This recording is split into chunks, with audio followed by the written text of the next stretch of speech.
Hi, this is Max Wells. I wrote this book Control after a visit to CIA headquarters in Langley, Virginia.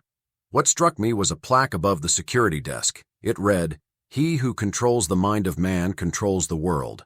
Words matter, especially to intel people. I began to dig into how they intend to accomplish this levels of control. I had worked for years since my friendship with JFK to uncover things the agency did not want uncovered. On a visit to Los Angeles, I was asked to play a round of golf with some friends and business associates at their club, the Annandale Country Club in Pasadena.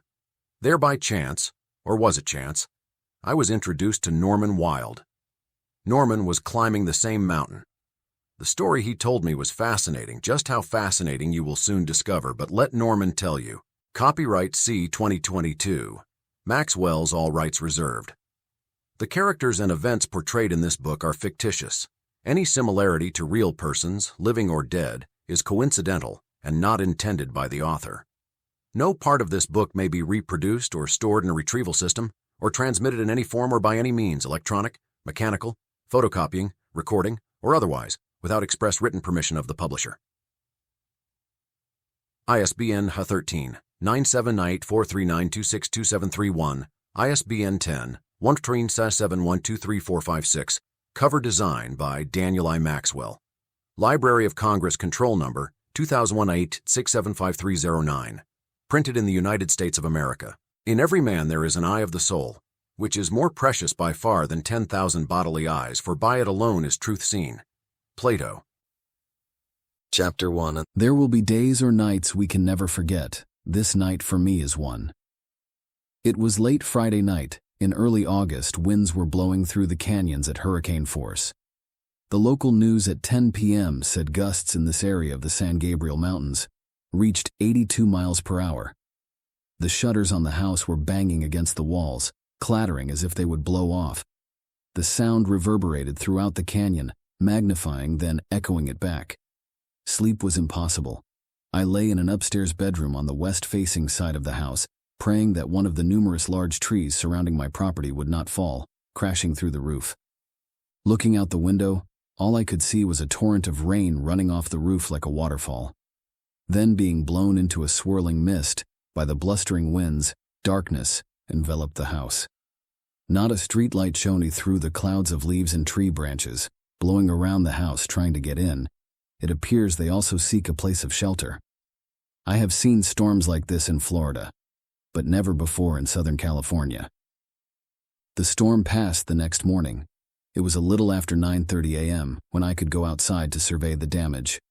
I heard a thunderous crash about 3 a.m. Finally, I could see what caused the crash. One of the large old oak trees that lined my driveway, outside the massive wrought iron gates, had fallen, or one half of the tree had. It was split down the middle as if divided by some giant axe. I can see it will take a giant axe to clear the driveway. The tree completely blocked it. There is no way I will be able to get my car out without removing that tree. My yard looked like a forest floor. Piles upon piles of leaves, broken branches, and litter of all sorts. A heck of a mess. But the tree is my concern. I need to go downtown Pasadena to pick up some files from my office. I called every tree service company in the book. All were busy. Trees all over the region were down. Many streets blocked. I was going to have to remove it myself. By the time I fetched a pair of work gloves along with an axe. I have not used an axe in 5 years. The sun was blazing hot. How strange. A few hours ago, the sky was dark with mighty storm clouds. Wind was howling like a devil trying to destroy all in its path. Now the sky is clear, not even a speck of a cloud.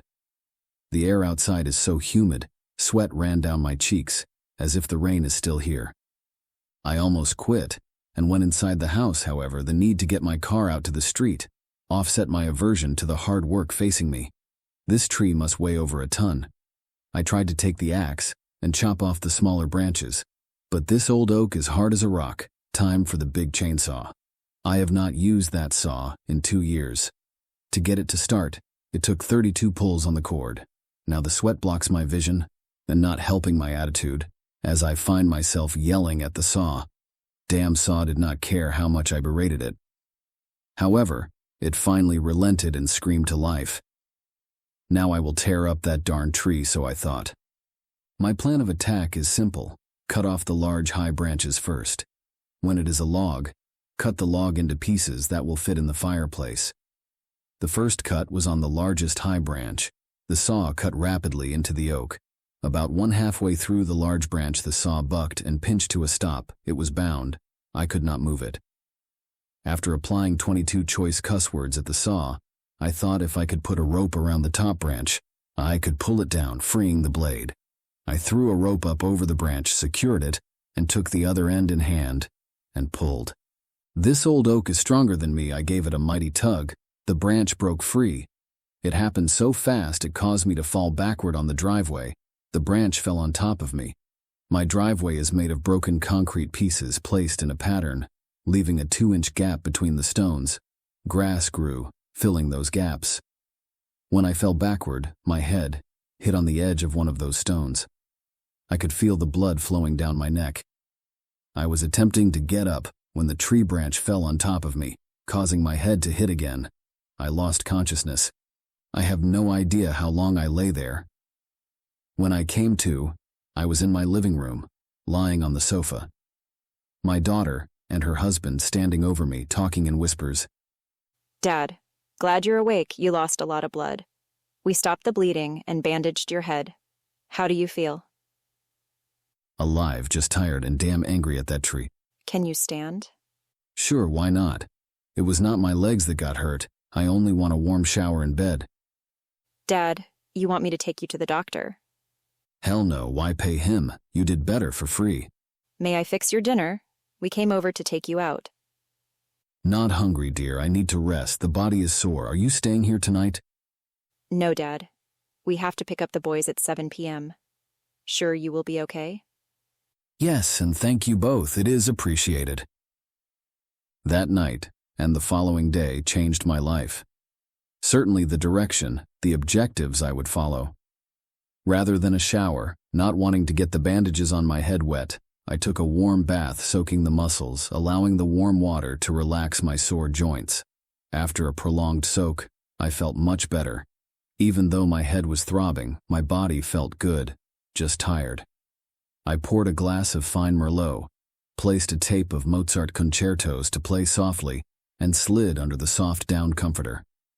Within minutes, I was fast asleep. At least my body was. The mind was not.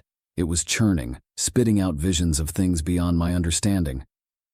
In the vision or dream, if you like to think of it as a dream, I was out of my body floating somewhere above this earth, when a voice spoke, saying, All is recorded, all the words are here, the voice said. I could not see who was speaking. So I asked, what was recorded? What do you mean?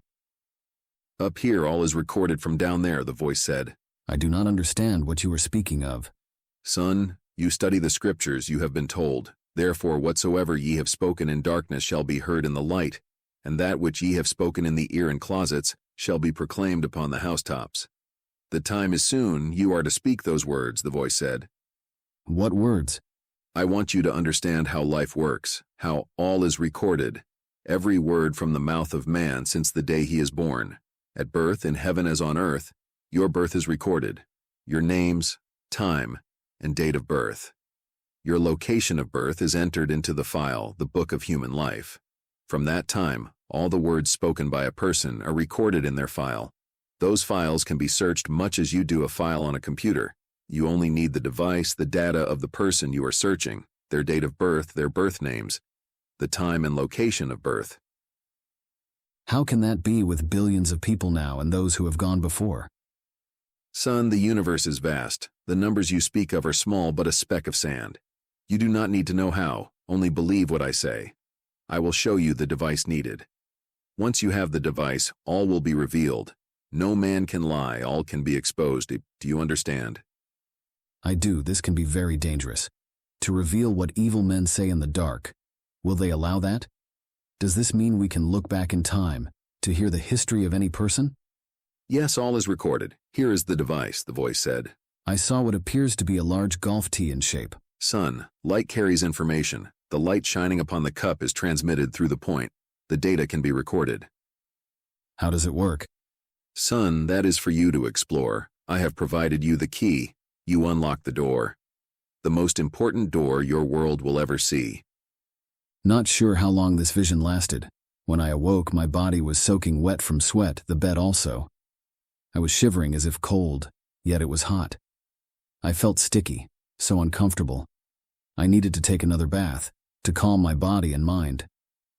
After a bath, I felt calmer, but needed to put fresh sheets on the bed. I could not lay in those damp, soiled sheets. I tried to return to sleep, but sleep would not come. The vision consumed my mind. I looked at the clock. It was 3:25 a.m. Time does not matter. I must record what is in my mind. I sat at my morning room table and wrote all I was told. Then drew an image of the device, noting what it did and how it worked, at least how I was told. Now I have to find if it is possible. Nothing can be accomplished if you do not believe it is possible. Why work on a project with no hope of success? My business is data systems, so I can envision the possibility of what I saw.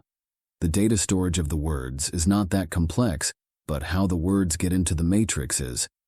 I should not dwell upon how the words get into the file.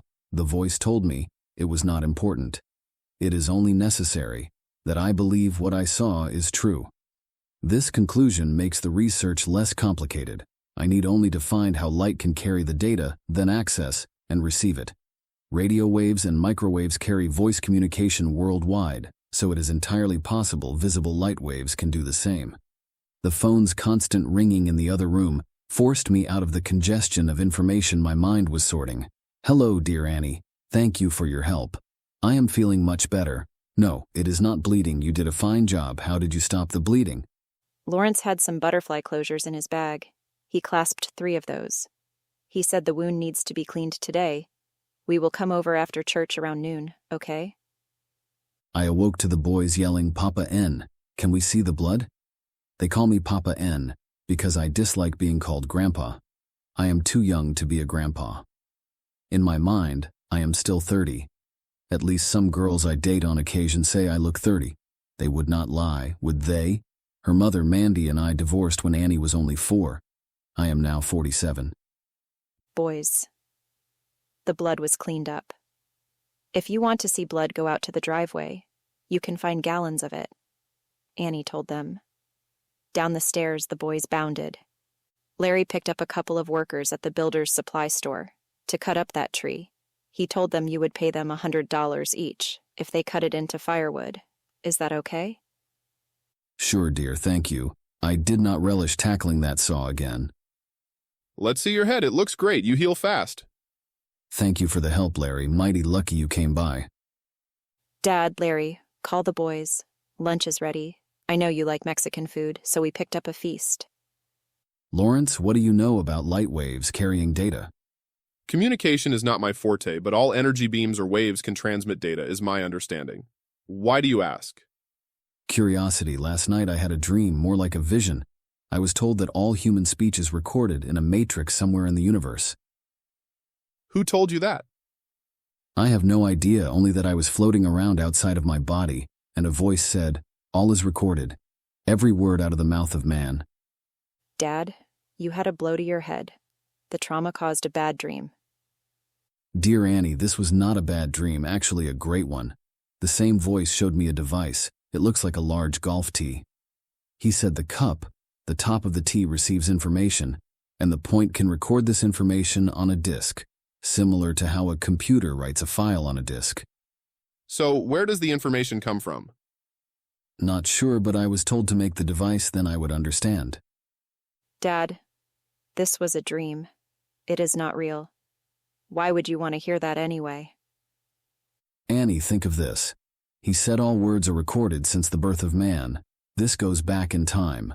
Imagine, if we could access that data, then listen to words spoken hundreds or even thousands of years ago. Dad, it is hard enough to listen to my children talk each day. Why worry about others? It makes no sense. Probably not, but it is interesting, don't you think? Court trials could be simple. Play back the true words spoken. None could lie. All would be exposed. Politicians could no longer spout the incessant horseshit they now do. They would be accountable. All could be known. I agree it is an interesting concept, but hypothetically, who would own such a device? Lawrence, that is the question. Who could be allowed to control this data? They could then control the world. They would hold all secrets. This is a perilous scenario. Why do you think this dream or vision was real?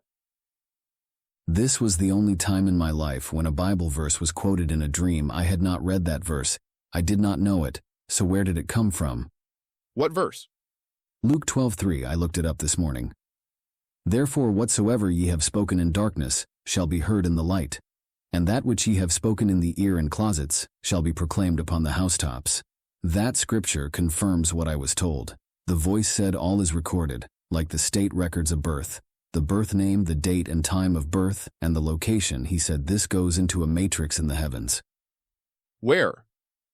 I was told that is not important, only that it was, and could be searched. The voice said that light transmits data. So my thinking is that since any search would be by name, date, and time of birth and location, there would need to be a grid containing the data. That is somewhat reasonable, but does not answer the difficult question. If such a device could be made, it could cause more harm than good. Lawrence, I have no answer for that. It intrigues me, though. Dad, you are not serious. You are not going to pursue this, are you? Dear Annie, we are just having a conversation. Don't you find it interesting? Dad, I know you. When you say it intrigues you, that means you are serious. Annie, I am a data systems architect. This described to me as the largest data system imaginable. How could I not be interested, at least to determine if it is feasible? What does my dear family have in store for the rest of the day? We are driving down to Fullerton to see Larry's mom. The workers have the tree finished. We will drop them off when we leave. Thanks again. Have a safe trip.